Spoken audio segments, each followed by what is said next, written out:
it's with great pleasure that I, upon preparing for today, recalled back in it was about 2005, along with a small group of parents. Our children were at Steiner Infant School, which finished when they were ready to move up to primary.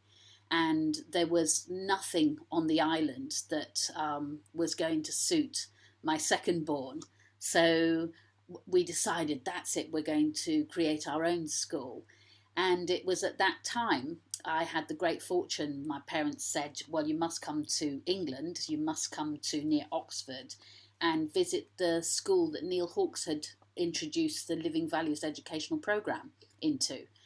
And it was an absolute pleasure to see the simplicity of applying values to our lives, what can be achieved. And the programme itself would take 12 values, and it was simple. You just get into depth with that value, you apply it everywhere. And whilst I was delighted that not just one school was born out at that time, but two schools, that nowadays, 15 years on, there are more small alternative schools here in Mallorca, but my kids are now 26 and 19, so no more school for them. But that time set the seed for using values in what I do since then, and especially now. And so I just thought I'd throw out a few questions here, because today's title was Living a Loveful Life and Dying a Dignified Death. So does anybody think about death at all here? Just put your hands up if you do. Right. Anybody think about life? More people think about life. Is anybody scared by death? You can be honest. I don't want to die, that's for sure. And is anybody scared about life? No, right. Sometimes. Okay. Well, this is going to be an opportunity to put comments in the chat or to ask questions in the chat, and please do, because I'm talking about something from my experience, not only as a celebrant, but as a member of my community for the past 30 years, and using the values for the past 15 years, and how it has impacted and enhanced my life, and how I see that on a daily basis when applying values, how it can work. So the fact is, we're all going to die, and nobody is getting out of here alive. It comes as a shock to some people, because we live in a society here, especially in the Western world, where we don't talk about death. And sadly, by not talking about death, we talk even less about death which happened by suicide, which is precisely where I've spent the morning with a family dealing with a death of that magnitude, and how around them, how can we create a space filled with values to be able to offer them the opportunity to move on with their lives. And I think the only way is with values, is with applying values. As a celebrant, we need skills. We need to be able to listen and have empathy. We need to be able to hear what is often not spoken, and intuit our way to discover what that may be. We need to also apply self-care to ourselves, because as my wonderful mother always used to say, do not give sadness and do not take sadness. So as celebrants and as teachers, I believe I am an educator. I'm not a teacher, and all of you here are probably teachers. I'm educating the funeral industry here in Spain right now on how ceremony that is personalised can help in the grieving process that has to follow on from a death. We don't escape the grieving process either. Just like life, we don't escape that, and we're not going to escape death. There's going to be, no, not me. It's going to be a choice, how we live our life and how we die. So we need a lot of skills, and I think those skills with the base for values, happiness. People in grieving feel guilty about having happy moments, and that is such a dilemma, and that is such a hurt that doesn't need to be added to what they're going through. And as a society, we should be just throwing it out there. We were born to be happy, and we should be reminding those who come in our path, in the way, we should be reminding them that we're here to be happy. Life is not this happy ever after. It's not the fairy tale. It is up and down. That is the reality of life. Those are challenges, but how are we going to deal with those challenges if we don't have a base of values? So doing the work I started off a little background history as to how I got into this work. I'd never heard of celebrants because I live in Spain, and it's not a recognised profession still, fingers crossed. And I have been living here for 30 years, so I wasn't aware that celebrancy had arrived in England, because it was born in Australia in the 70s. I had a pretty typical upbringing in 60s and 70s Britain, Christian-based upbringing, church on Sundays, assembly every day. I loved assembly at school. I loved getting up on stage and reading, if it was reading from the Bible, which it mainly was, or reading anything, I was the first to stick my hand up because I loved public speaking. I was blessed having parents who weren't dramatic about death. Living in Spain, there is a lot of drama around death. I mean, nothing will stop people throwing themselves on top of the coffin if they can have that drama. But I never grew up with drama around death, whether it was a beautiful passing of old age death in our family or a tragic killing of a young age in our family. They were treated in a matter-of-fact way that, hey, we're all going to die, so there need to be no drama around it. So I was very fortunate to have that as my growing up, and it sparked an interest of, well, is this it?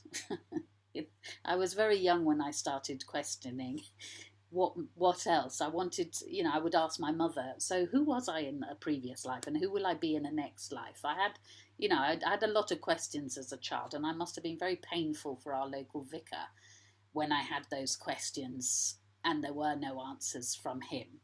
So the celebrants were dropped in my lap in 2011, and it was by chance, and it was the most marvellous chance. A phone call out of the blue from somebody who didn't know me, but somebody else had said, oh, speak to her, she can do a ceremony. And this mother was looking to appoint another godmother, and of course the church couldn't help her.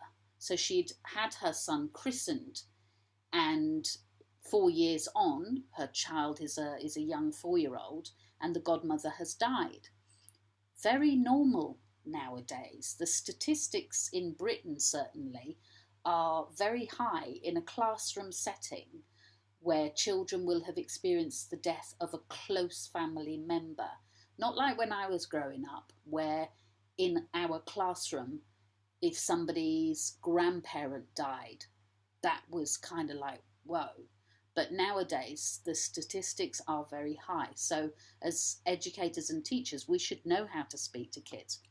Anyway, this mother was looking to appoint the new godmother, and the ceremony landed in my lap, and it was wonderful. And in 5 minutes, with my teacher friend Jo, once I'd put down the phone, we'd created a ceremony, and it all just fell in place. And I remember on the day, there was only going to be 12 people of the family coming to this ceremony. And I had made booklets for each of them. And on the back of them, I wrote a value. And I wrote 12 different values. And I placed them on the seats. And it was 6 and 6, 2 rows facing each other. And I remember sitting waiting for the family and working out who I was placing where in these 2 rows. And when they came down and I invited them to sit down, I placed these randomly. And as they sat down and picked up the booklet, I said, oh, and by the way, if you turn the booklet over, there's a value. And it may be something that you feel that you readily identify with, or it may be something that you just need today. And every value on the back of that booklet had just expressions of, oh my gosh, yes, that's me, or oh my gosh, I really needed this today. And that was the first ceremony I ever did. And the values, I didn't realize it until I was preparing for this talk, that the living values had seeped their way into everything that I was doing. And since that first ceremony, I have moved on to weddings, being a very busy wedding celebrant in destination Mallorca, and enjoying that. Sadly, the values of fashion and Jimmy Choo shoes seem to be the leaders in that industry. So I'm leaving behind the world of weddings, because since 2015, I have been wanting to go more into depth around the subject of death. And so I trained in the UK with the Fellowship of Professional Celebrants, because I wanted to really get funerals right. And funnily enough, I had my first funeral before I went to do the course. And the course confirmed that actually I was still meant to be a celebrant, and I was definitely meant to be a funeral celebrant. At that time, I discovered the Death Café movement. And the Death Café is a most wonderful setting whereby people gather together. It's either in person or online because of COVID. And they enjoy a cup of tea, why not, and a piece of cake if you can, and talk about life. Even though it's called Death Café, there's a few people here in this meeting today that have attended death cafes and keep coming back to attend death cafes, because they are a confirmation of life. They are not grief counselling. I'm no therapist. I wear many hats, and when I'm with a family, there's a part of wearing the hat of a grief counsellor. I'm not a grief counsellor, but I have the skills to be able to walk into a family who are in shock or trauma and gently guide them and explain that what they're feeling is pretty normal and pretty awful. So the Death Café movement, which is global now and in more than 70 countries, and thousands and thousands of events have been taking place since 2011, when John Underwood founded the movement. He made it very clear that a death cafe was to have no agenda. So there were going to be no experts coming along, because I'm sure everybody here will agree. Nobody knows more than the next person, because we are all alive. I can't see any dead people here. No. So if we're alive and nobody knows more than the next person, I have been trying to encourage local politicians to join a death cafe here in Mallorca, because the quality of equality and respect is what a death cafe brings into space. We're not there to discuss because nobody knows more than the other person. We can't argue with somebody and say, you're wrong, I'm right, because nobody knows. So all we can do in a death cafe is use the values of listening, respect, tolerance, patience. It may be that somebody keeps returning to a death cafe and keeps repeating because they're in a place of pain. And I'm proud of the Death Cafe Spain movement, of which I'm part, because we really do the Death Cafe movement proud in using the skills of compassion, love, and empathy to create sacred space. And I think that's what the Death Cafe ends up being. It ends up being uplifting. Since this year, because of last year, we began offering Death Cafe to professionals, health professionals and funeral professionals, because we felt that the pandemic had put them in a position whereby they were living death differently to a general death cafe. And just this morning there was a death cafe for professionals in Spain. And again, the feeling when they left that was one of being uplifted and inspired to carry on with their work.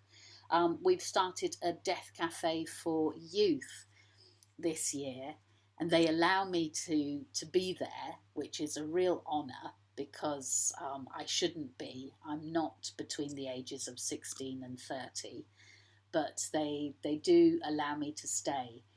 And they have, of all the death cafes in the past 5 years, to hear the wisdom of some of these young people is absolutely awesome. And they're just, I think what they teach me is that they're so open to being there, not just open to each other, but just being open to being there. And they've been an absolute wonderful gift to me this year. So that's the Death Cafe. Can't get off track, which is living a loveful life and dying a dignified death. How do we do that? Loveful life. Guess what? It's so easy. We just have to be more loving. I mean, it's easy to talk about, but it is pretty hard to put into practice. I think when we come to the dying process, if there has been a diagnosis given sometime before, I do often say to people, have you considered the gift in it? Because there is the gift of time, because time can allow ourselves to settle what needs to be settled. And sadly, and often I see the professionals find it difficult to put words in place, and they're not sure of what to say. They've got all of the studies and all of the information, and they can really, go far into whatever the illness is. But in their training, they haven't done enough study on the fact that we're all going to die. So how can we have a dignified death? All of us here today, I would say that that would be loving ourselves. I don't think there's any other mystery towards dying a dignified death, because in loving ourselves, we're going to be living a dignified life. I wonder if you agree. I don't like to get into rocket science. I like to keep it simple. And I did have an experience last year when I did a workshop with imagining our death, we were invited to imagine our deaths. And oh my gosh, mine was just amazing. I was on a bed and there were Egyptian cotton sheets. I mean, how much more could you ask for? You know, my sons were either side and they had their guitars and they wanted to be either side of my deathbed and sing to me. This is all taking place here. And my cats were fat on the bed, and that signified somebody was looking after my cats. So I didn't have to worry, I could just die. And then the facilitator of that workshop asked us, and how do you feel? Wow. I came crashing back down to earth after having spent the last decade thinking I was pretty spiritually okay. And it was the biggest wake-up call for me when I realised, when she asked, how do I feel? I felt I hadn't loved myself enough in this life. And I think we should all be doing exercises like this on a daily basis and checking in with ourselves and asking, do I love me? Because nobody else is going to love us apart from me. I mean, I love my kids, but they'll probably argue that I don't love them enough or I didn't love them enough. You can't win, really, but I can try with me, because it's easy to trip up in the day-to-day loving. It's very easy to trip up. And what do? Well, if you're like the majority of the world's population, there's little voices going on which are saying, oh, you're just useless, look at you, once again, arguing with that one, whatever. The voices, if we let them take control, are telling us that we're not good enough. So another of my favourite values is forgiveness. I love forgiveness. I think forgiveness is something we should be speaking to kids about from an early age. Self-love and forgiveness. Forgive yourself if you did have a bad day. There's plenty of people in the past year who've been having very bad days. And there's plenty of people who are finding it very hard to live a loveful life. So living with spiritual values, it's gratitude. Waking up in the day, how did I sleep? Did I have a roof over my head? Have I got food in the fridge? Will I walk towards my kitchen and know that I can feed myself? We have to have an attitude of gratitude, because there are people in the world who don't have that. And living in Europe especially, we do have that opportunity to wake up with a roof over our heads. If there isn't much more apart from the roof, the practice makes perfect. And we have sheroes and heroes right now, especially some young people, showing us that with an attitude of gratitude and an attitude of sharing what they are doing to bring about change in their communities. And they probably don't realise it either, but it's the spiritual values that they are using whilst they bring about change. Those young footballers that everybody's been talking about this week, wow, so young and so wise and so generous of themselves.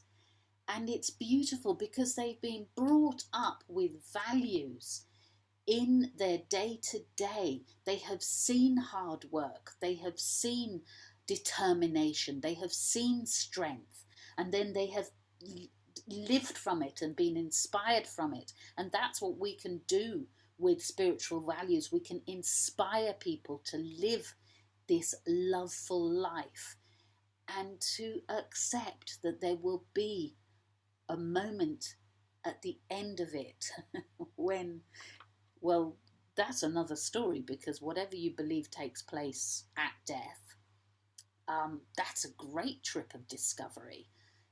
I can't wait. I often say, I want to be like this when I die, opening my arms and hands to go into that light, because I have not met that have talked about near-death experiences of being awful. I've heard those stories of being people going to the life and often being dragged back and being furious when they got dragged back because they were so on their way thinking, wow, this is amazing. So until somebody comes up with other studies, I'm not looking forward to it as in I'm desperate to get there. I'm knowing that I want to be consciously awake to death when my time comes. So acceptance, that's a good one.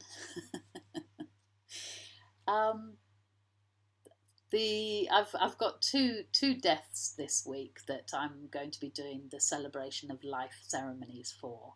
One is at the beautiful ripe old age of 93, and those are the lives where in a ceremonial setting one can look back. 93, that's a lot of years of a lot of experience, and so I'll be looking forward to sort of considering, because it's the same age as my dad would have been if he hadn't gone to meet his maker some years ago.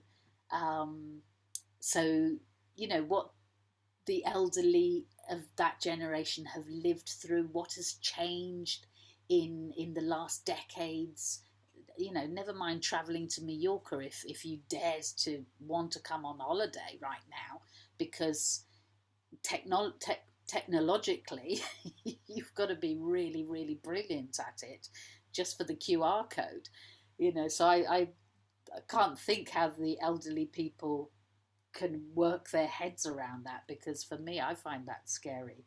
And then the other funeral is 20 years old.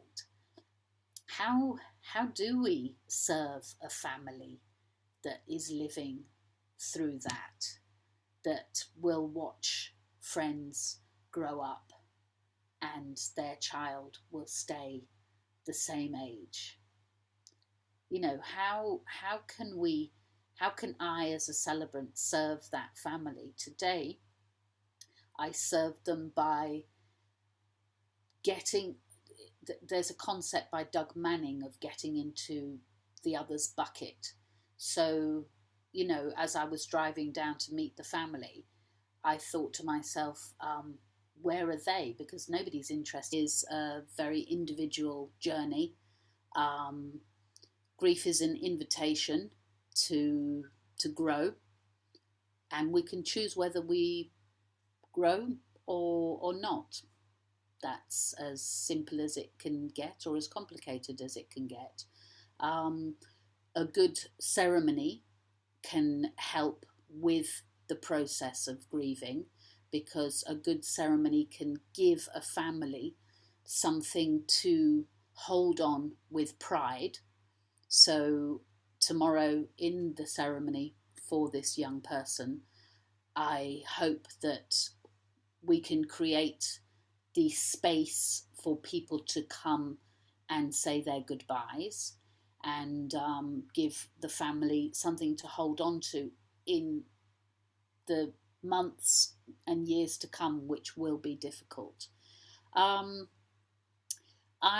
live by these values. I can't see any other way of doing what I do without the spiritual values. When people used to call me in the early days to do their weddings, and they'd say, I don't want a religious service. And I'd say, that's not a problem. I'm not a vicar or a priest, so I can't. But I'm sure you understand that the universal spiritual values doesn't matter your creed, your culture, your language. We all know what it feels like when we are in a loveful environment, or a respectful environment, or a tolerant environment. We know what it feels like, because the opposite doesn't feel great at all. So the values are in everything that I try to do professionally and personally. Professionally, when I have gone to speak to young people, um, I take the values with me. In fact, I tend to hand out these little cards and invite them to choose one. I did some training at the weekend for future funeral celebrants here in Spain, and every day of the 3 courses, I picked a value to be with us for the duration of the 3-day training. The first day we had contentment. The second day was very interesting. The second day was very intense, and it was mercy. So to have mercy on myself, to not get stressed out with the turnaround, because Spain is not like the UK. We can have 48 hours to prepare a personalised ceremony that says goodbye to somebody. And if I didn't have the values, I don't think I'd be able to deliver to families what they need, because I have met the family today, and tomorrow at 4:45 we'll be saying goodbye. And that's a very short window to to make sense of something that has no sense. And then serenity and strength were 2 of the qualities.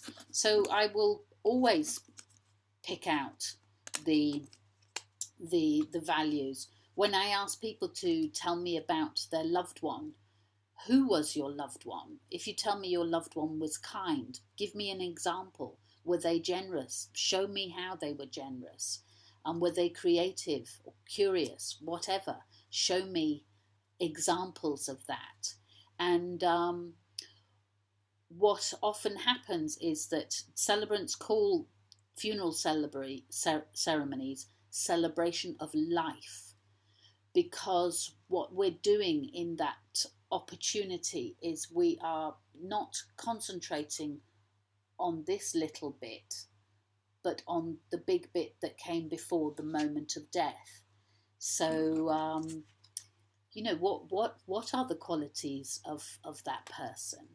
And going to see young children, I go to a 6th form college in Palma, and they invite me for their enrichment program, which always amazes me that they ask me to come back. So and I use the values for example, one workshop on dreaming big. How can they dream big? How can they really go for something in their lives? What are the qualities that they need? Focus, determination. They need to hear these words, and families need to hear these words, because, and again, last week I saw somebody who was at end of life, and there was tension in the family background. And when we come to end of life, we don't want tension and bad vibes and misunderstandings. So how can we who are working in end of life serve people who come before us? And maybe it might not be made right, but maybe there'll be a balm to give to everybody in that setting. This person whom I've never met before was feeling a bit guilty about past actions, So forgiveness is a beautiful quality, because we think we have to forgive somebody else, but no, we have to forgive ourselves. And I was just reading today, the vision we have of others is what we're going to experience of others. So if we have the vision of somebody before us, um, and put them into greatness rather than into something lesser, that's who we'll have before us. And that's what I try to do with this work of ceremony and end of life care, not forgetting the values are going to sustain me, and they're going to help in my service with what I'm doing. So I don't know if there are any questions, or if you want to know more about where I've moved on from in the past year, creating a week-long festival in Spain. It's called Giving Life to Death, and it's a festival in Spanish. It was born out of the pandemic because that gave me such a gift. Lockdown at home allowed for discovery, and I discovered the network of end-of-life workers in Spain and Death Café facilitators, which of course I'd never had to find out about before lockdown.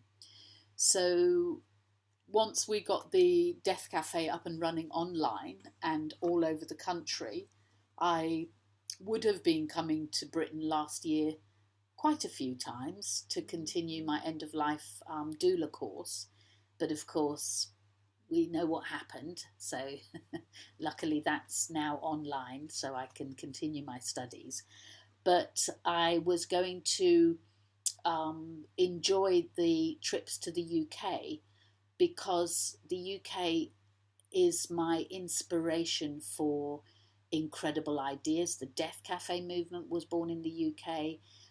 Living the Dying Matters Awareness Week, the Good Grief Festival, you know, alternative funerals, natural burial grounds, incredible home funeral companies are springing up all over Britain. So I looked towards Britain for inspiration, and I was going to take advantage of coming to study to go to the Good Grief Festival and enjoy Dying Matters Week.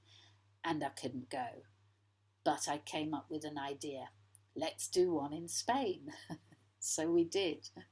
And it was an instant success. Why?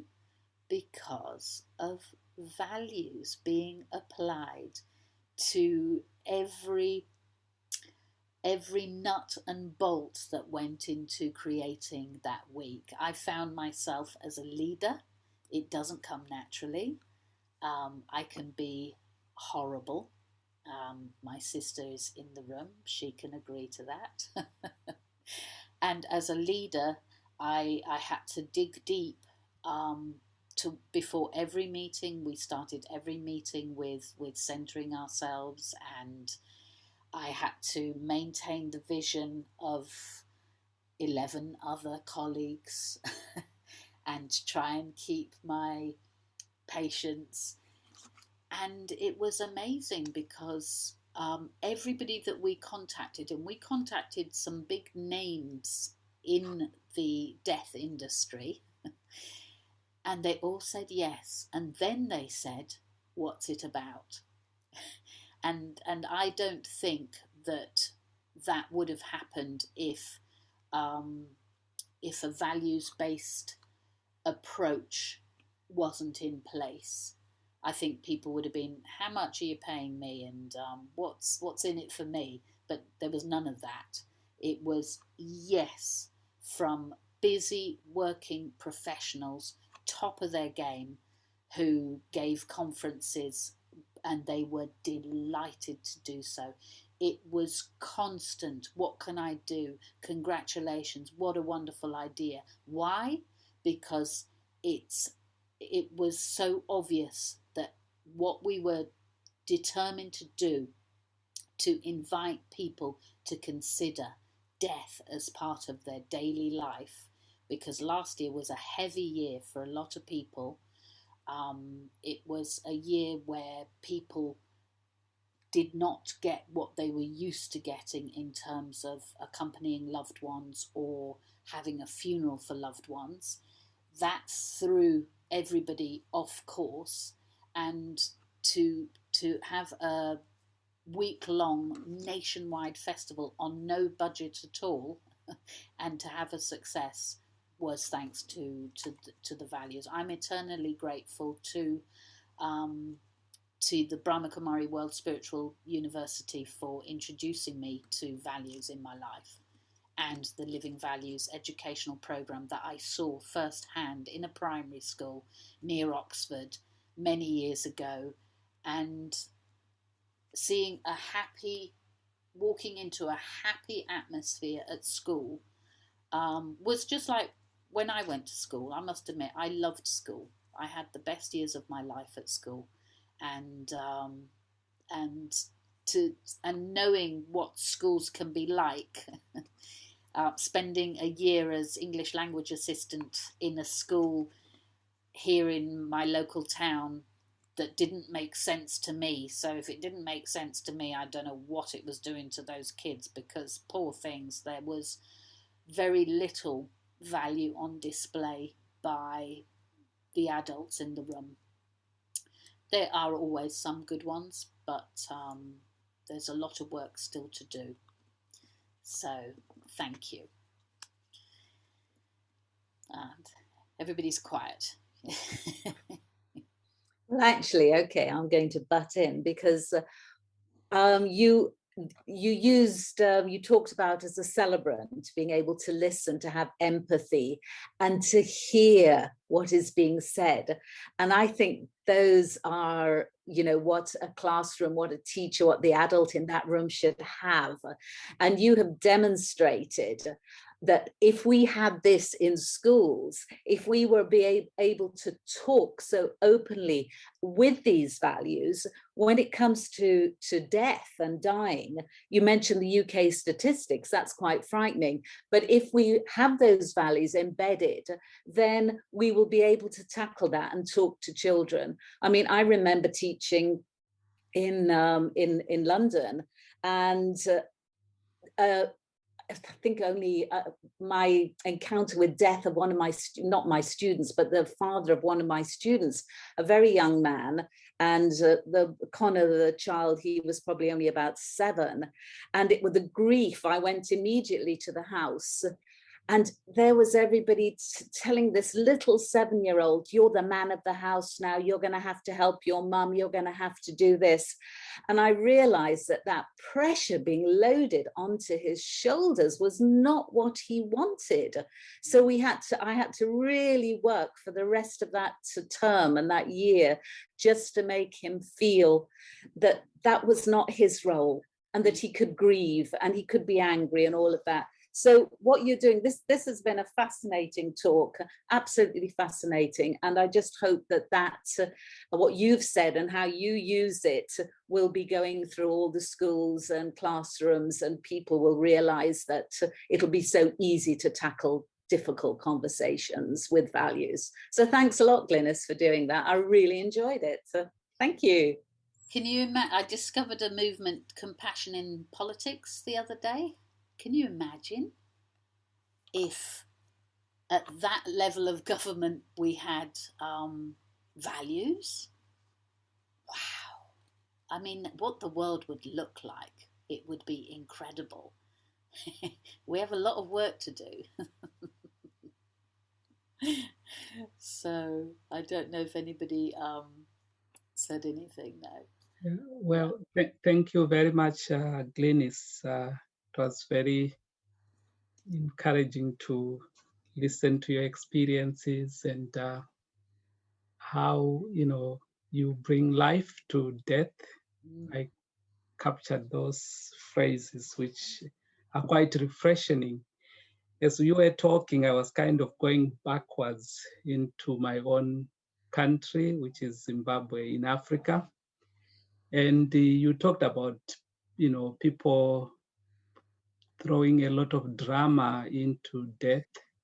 I think that's characteristic or typical of all the funerals I know back in Africa. So I wonder whether it's something cultural, and then how can that culture be changed? Because, yeah, funerals, most of them are not about celebrating life. It's about grieving and so badly. And yeah, similar to what maybe Roger Harrison was saying there about how people start to delegate a lot of responsibilities to those who are left behind, even if they are very young. Yeah.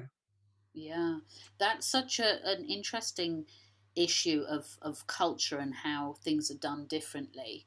Um, I wonder whether in Zimbabwe, whether after the funeral there is a continuation of support, because one thing that breaks my heart here in Spain is after the funeral, because the society has stepped out and stepped up and appeared, the family's on their own after that because society's done their bit. So that for me, my message when I finish a ceremony is always, you're going to leave here today, and I know that the death of somebody I know who is close or not so close, I'm getting back to being busy. I've got this other job I've got to do. I've got to go here, and my kids need this. And hey, and out of sight, out of mind, the family is living it. So how do we support them? And the worst thing we do, and I don't know what this is like in Zimbabwe, but here in Europe, we close them down. You're not over it yet. Culturally, we should be moving on. Why would we move on? And then saying their name, never say their name. How hard for a parent to not have the space to say their child's name, because around them society is pushing it down, saying no to grieving, no to feeling, no to living. Because if we were living a loveful life, we would ask, what do you think so and so would be doing today on their birthday, the year later? Just as a natural point of conversation, not as something that becomes embedded as the new way of doing things. No, something natural. How are you feeling today? It's been 6 months. Tell me, how are you feeling? They mention their loved one's name and they start crying. What's the reaction? Don't cry. Or the next time we see them, we think, I better not mention the loved one. I won't mention the loved one because I don't want them to cry. How many apologies are we going to have for crying? I just say to people, cry. Because I do know that there is a point when you've been allowed to cry that you will make the decision of, do you know what? I'm cried out. I don't want to cry anymore. And you'll move on. But if you're being pushed down, don't cry. There's a lot of work to do, but one thing that gives me complete inspiration is there's amazing people out there doing the work. The celebrant movement, born in Australia in 1976, was one man. And now Spain is facing a revolution because we are going to be so many celebrants out there by the time I've finished. And that was, and the Death Café movement, one man in his living room at home, being inspired by a Swiss sociologist, thinking, oh, and I could have tea and cake, and I could call it the Death Café. 73 countries at the last count. One idea, one mind. And what did it take? Cooperation. Oh, it's beautiful. Sorry, Helen. Well, Glynis, thank you so much. That was wonderful, and very much expected it to be wonderful because I have attended one of your death cafes, which was very inspiring and uplifting. And one thing that I picked up after today was the power of visualization. You talked about the image that you had of how you would like to die. Yeah. And there you were with your cats in front of you and your sons on either side, well, probably in the other order, your sons on either side, and the cat was there, and that beautiful Egyptian cotton, etc. And in the Living Values courses or training sessions, we use the power of visualization, and it's nearly always visualize the ideal world or visualize your ideal school. And you know, we take the young people off into this wonderful visualization. Now, wouldn't it be lovely to include now with teachers visual? Of course, one would have to handle it very carefully, but visualize your ideal death. Or even just a very quick memory I have when my grandmother died, and I went through a lot of pain in the first day or two. And then I had this dream where my grandmother stood up and her arms were out there. And having been sort of very hunched the last few months, she was straight, she was radiant. She had this gorgeous pink jumper. She always loved pink. And she was just radiant. And she was sort of telling me, I'm happy. Don't mourn for me anymore. Now, that was a sort of dream, but if we could even encourage people to visualize your parents or the person that's just committed suicide or whatever, just visualize where you would like them to be or how would you like them to feel.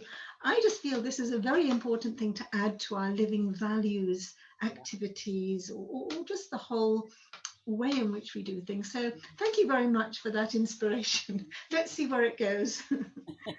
I'd be delighted. There we are. You can help us. You can give a little bit of training on this, because I realize it's not just something you just do. You have to have those skills to be able to work with people on that sort of level. Thank you very much. Thank you. Heather, did you want to say something? Because yes, just very quickly, no, just to thank you, because I think you and your teams are real pioneers. You're total revolutionaries in this, and just as you were saying, just making people realize that they have to get into the other person's bucket. Because we so often don't do this training in empathy, which I think should be a course at schools as well. To really understanding how the other person is feeling and allowing them just to let go. I think this is absolutely vital. And what you were saying really of loving ourselves and forgiving ourselves, because we're all of us basically alone in the end. We can't transmit our experience of how we're dying to the people we have around us. So I think it's very important that that a good death is because you've forgiven yourself and you've loved yourself and you've accepted yourself. And I think that's a very important message as well, and to make other people realize that. But yeah, thank you. I think you're a great pioneer, a great revolutionary.